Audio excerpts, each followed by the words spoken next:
សួស្តីអ្នកគ្នាថ្ងៃហ្នឹងគឺខ្ញុំមកនិយាយអំពីផលប៉ះពាល់នៃគ្រឿងញៀនហ្នឹងហើយដូចជាបារីខ្ញុំលើកបារីឡើងហ្មងទៅហើយខ្ញុំយកអ្នកចិត្តខាងខ្ញុំធ្វើជាគំរូមួយហ្នឹងហើយអ្នកចិត្តខាងខ្ញុំគាត់ធ្លាប់អត់គ្រប់សតិបែបញៀនណាខ្ញុំអាហ្នឹងគេហៅបារីឬក៏អីទៅតែខ្ញុំឃើញអ្នកចិត្តខាងខ្ញុំគាត់ជក់អញ្ចឹងណាហើយហ្នឹងហើយដល់ពេលគាត់ជក់យូរទៅគាត់អត់គ្រប់សតិហើយគាត់ក៏ចូលកុកទៅហ្នឹងហើយអ្នកតែគ្នាចង់ដឹងទៅតាមដានជីវិតរបស់គាត់នេះសាច់ចំអកគាត់អីទេគឺខ្ញុំចង់ឲ្យអ្នកតែគ្នាជៀសវាងថាគ្រឿងញៀនអាច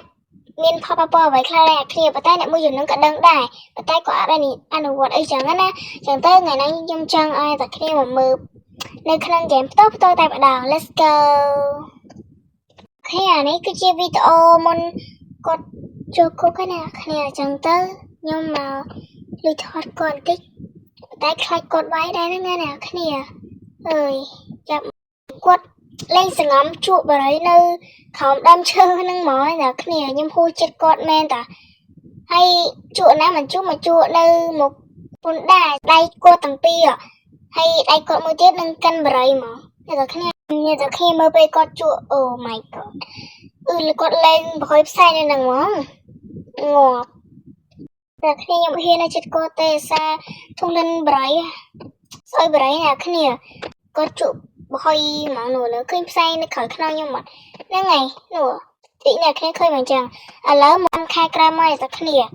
អាចខែបន្តទៀតតែគ្នាទៅមើលមកខ្ញុំ let's go ឃើញដៃគាត់កាន់អីអានេះតែគ្នាចាំមកខ្ញុំបរិកឲ្យមើលអ្នកគ្នាបរិកឲ្យអូយអ្នកគ្នាខែមុនគាត់ជក់បារីឥឡូវគាត់វិវត្តទៅផឹកស្រាផឹកអីទៀតនេះខ្ញុំប្រហែលមើលទៅអសន្តានគាត់ទៅគាត់នៅក្មេង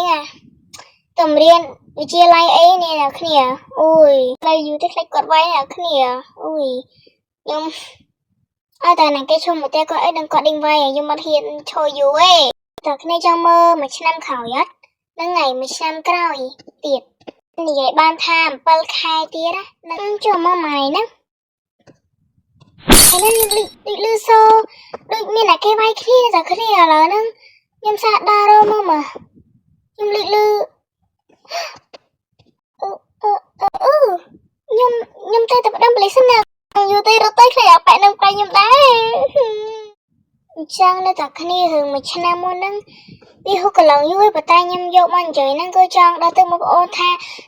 បងប្អូនត្រូវជាឲ្យឆ្ងាយពីគ្រឿងញៀនឯសារអីវាអាចបំផ្លាញអនាគតនិងបំផ្លាញជីវិតយើងហើយអាចនឹងប្រើអំពើហិង្សាក្នុងក្រុមគ្រួសារផងដែរអញ្ចឹងតែគ្នាត្រូវប្រុងប្រយ័ត្នផងណាហើយត្រូវនិយាយថាទេចំពោះគ្រឿងញៀនអញ្ចឹងវីដេអូហ្នឹងខ្ញុំមានតែប៉ុណ្្នឹងទេតែគ្នា Goodbye